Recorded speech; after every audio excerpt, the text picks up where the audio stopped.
মহান আল্লাহ বলেন, ওয়ালা তাকরাবুজ জিনা, পৃথিবীর মানুষ তোমরা জেনার নিকটে যায় না, ইন্নাহু কানা ফাহিশা, নিশ্চয় জেনা অশ্লীল অপছন্দ কাজ, ওয়াসাআ সাবিলা, অতীব খারাপ, এই পথ অতীব জঘন্য, এই পথ অতীব খারাপ। শুনুন, কোন পাপকে আল্লাহ এভাবে উল্লেখ করেননি, জেনাকে এইভাবে বলছেন কেন? একদা আবু যার গেফারি রাদিয়াল্লাহু তাআলা আনহু বলেন যে আল্লাহর নবী বললেন, যে ব্যক্তি লা ইলাহা ইল্লাল্লাহ বলবে সে জান্নাতে যাবে। তখন আবু যার গেফারি বলছেন, চুরি করলে জেনা করলেও যাবে? তখন আল্লাহ রাসূল বলছেন, চুরি করলে জেনা করলেও যাবে। আবু যার গেফারি বলছেন, চুরি করলে জেনা করলেও যাবে? আল্লাহ রাসূল বলছেন, চুরি করলে জেনা করলেও যাবে। আবার আবু যার গেফারি বলছেন, চুরি করলে জেনা করলেও যাবে? তা আল্লাহ রাসূল বলছেন, চুরি করলে জেনা করলেও যাবে। আবু যার গেফারি, তোমার নাক ধুলোই ধূসরিত হোক, আমি যা বলছি সেটাই চূড়ান্ত। শুনুন, জেনা সিরিয়ালে 5 নম্বর পাপ। 1 নম্বর পাপ হচ্ছে শিরক করা, 2 নম্বর পাপ হচ্ছে বাপ মায়ের অবাধ্য চলা, 3 নম্বর পাপ হচ্ছে মিথ্যা কথা বলা, 4 নম্বর পাপ হচ্ছে খাদ্যের ভয়ে ছেলেকে হত্যা করা। একটা ছেলে একটা মেয়ে যথেষ্ট। আপনারা 10 ভাই বোন। আপনারা কয় ভাই বোন? 10 ভাই বোন। আপনাদের বাড়িতে ছিল 3 জন কিষান কামলা, কতটি হলো? 13টা। আপনার বাপ মা কতটি হলো? 15টা। আপনার বাপ রাত্রে 2 জন করে ফকির ধরে নিয়ে যেত বাড়িতে, 17 জন। আপনার মা 17 জনের ভাত রান্না করতে ঢেঁকিতে ধান ভেঙে। কোনোদিন আপনার মা ভারী মনে করেনি, কোনোদিন ভারী মনে করেনি। 17 জনের ভাত রান্না করতে ঢেঁকিতে ধান ভেঙে। এটা ঢাকা শহর। তুমি যদি আমাকে রাত 10টায় বাড়িতে নিয়ে যাও, গিয়ে বলো, খালেদা একটু উঠো তো, একজন গেস্ট মেহমান আছে। তুমি রাত্রে মেহমান নিয়েছো, কে এগুলো সব ঝামেলা পাকাও? অথচ তোমার স্ত্রী যেখানে রান্না করে সেখানে গ্যাসের চুলা আছে, সেখানে ফ্রিজ আছে। তোমার স্ত্রী নাক সিটকানি দেয়। তোমার মা যেদিন ভাত রান্না করছিল চাঁপাই নবগঞ্জের ভাষা, চুলার উপর থেকে ছাই সরিয়ে সরিয়ে সরিয়ে ভিতর থেকে আগুন নিয়ে খড়ির মধ্যে দিয়ে ফোঁক দিয়ে দিয়ে আগুন জ্বালিয়েছিল। সেদিন ম্যাচ ছিল না বাড়িতে। তারপরে তোমার মা কোনোদিন ভারী মনে করেনি। আজকে যখন তুমি বলেছ, খালেদা একটু উঠো তো, মেহমান আছে, চটে গেছে, তখন তোমার মার বয়স 80 বছর। তোমার মা চট করে বলছে, থাক গে বেটা থাক, বৌমাকে উঠাইস না, আমি তরকারি বাতি গরম করে দিচ্ছি, থাক বেটা থাক, উঠাইস না। এই কথা আপনার মা বলে এখনো। আমি মনে হয় কথা বুঝাতে পারছি না।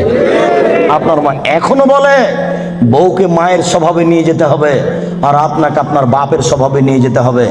ছেলে কম নিলে সংসার সুখী হবে, এটা ভুল সিদ্ধান্ত।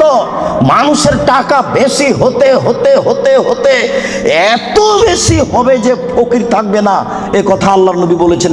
কেউ নিবে না টাকা। লালবাগে 20 বছর পূর্বে যত টাকা ছিল আজকে তার চেয়ে কম না বেশি? 20 বছর পরে আরো কত টাকা বেশি হবে কেউ জানে না। আল্লাহর নবী বলেছেন, একটা গাভীর দুধ খাবে একটা গ্রাম, আর একটা ডালিম খাবে একটা বংশ। 15 বছর পূর্বে একটা গাভীর দুধ হতো হাফ কেজি থেকে 3 কেজি, এখন একটা গাভীর দুধ হয় 3 কেজি থেকে 40 কেজি। 15 বছর পূর্বে একটা ডালিম ছিল বাজারে 1 ছটাক, এখন একটা ডালিম বাজারে 1 কেজি। 15 বছরের মধ্যে যদি 3 কেজি থেকে 40 কেজি হতে পারে, 50 বছর পরে একটা গাভী কত দুধ দিবে এ কথা মানুষ জানে না। আপনাকে আমি কি দিয়ে বুঝাই? আল্লাহ নবী বলেছেন, একটা গাভীর দুধ খাবে একটা গ্রাম। একটা গ্রামে 50,000 মানুষ থাকতে পারে, 1 লক্ষ 1 কোটি মানুষ থাকতে পারে। একটা গাভীর দুধ খাবে একটা গ্রাম। বলছিলাম 3 নম্বর পাপ হলো, 4 নম্বর পাপ হলো ছেলেকে হত্যা করা, মেরে ফেলা। 5 নম্বর পাপ হলো জেনা। আবু যার গেফারি কেন বলছেন না বাপ মাকে গালি দিলেও জান্নাতে যাবে? এই কথা কেন বলছেন না? মাকে মারলেও জান্নাতে যাবে? এই কথা কেন বলছেন না? বারবার কেন বলছেন জেনা করলেও যাবে, চুরি করলেও যাবে?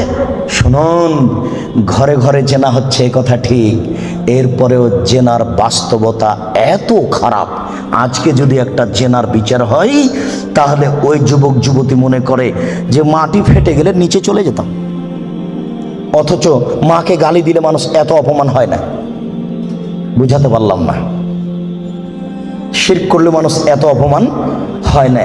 এই কারণে আল্লাহ তাআলা বলছেন জেনার পথটি অতীব খারাপ, জেনার পথটি অতীব জঘন্য। পৃথিবীর মানুষ মাই ইয়াফআল যালিকা ইয়ালকা আসামা, যে ব্যক্তি জেনায় লিপ্ত হবে তার 1 নাম্বার বিপদ, সে হবে মহাপাপী। 2, ইজাফলাহুল আযাব ইয়াউমাল কিয়ামা, যে ব্যক্তি জেনায় লিপ্ত হবে বিচারের তার শাস্তি দ্বিগুণ শতগুণ বেশি হয়ে যাবে। 3, ওয়ায়াখলুদ ফীহি মুহানা, সে চিরদিন জাহান্নামে থাকবে অপমান অবস্থায়। শুনুন, জেনায় লিপ্ত হলে 3টে বিপদ আছে। 1, সে হবে মহাপাপী। 2, বিচারের মাঠে তার শাস্তি দ্বিগুণ শতগুণ বেড়ে যাবে। 3, সে চিরদিন জাহান্নামে থাকবে। মহান আল্লাহ বলেন ওয়াসানিয়াতু ওয়াসানি ফাজলিদু কুল্লা ওয়াহিদিন মিনহুমা মিআতা জালদা। পৃথিবীর মানুষ, বিবাহ পুরুষ নারী যারা জেনায় লিপ্ত হচ্ছে তাদেরকে 100 লাঠি পিটাও। এখানে বলা হয়নি বিবাহিত না অবিবাহিত, তবে মারার সময় যেন তোমাকে ময়া মহব্বত ভাতৃত্বভাব না ধরে, একবারে যথাযথ পিটাও।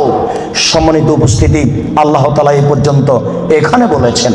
আমি আপনাকে জেনার আলোচনা করতে গিয়ে প্রথমে আলোচনা করছি জেনার বিপদ। জেনা করলে মানুষের উপরে বিপদ আসবে। 1, অল্প বয়সে মরণ হবে, মহামারী হবে, কলেরা হবে। 2, এমন রোগ হবে যে রোগ বংশে ছিল না, যে রোগ ডাক্তার চিনে না, যে রোগ বংশে ছিল না, যে রোগ ডাক্তার চিনে না। শুনুন, জেনায় লিপ্ত যদি মানুষ হয় তাহলে অল্প বয়সে মরণ হবে, কলেরা হবে, মহামারী হবে। 3টে সমান একটা।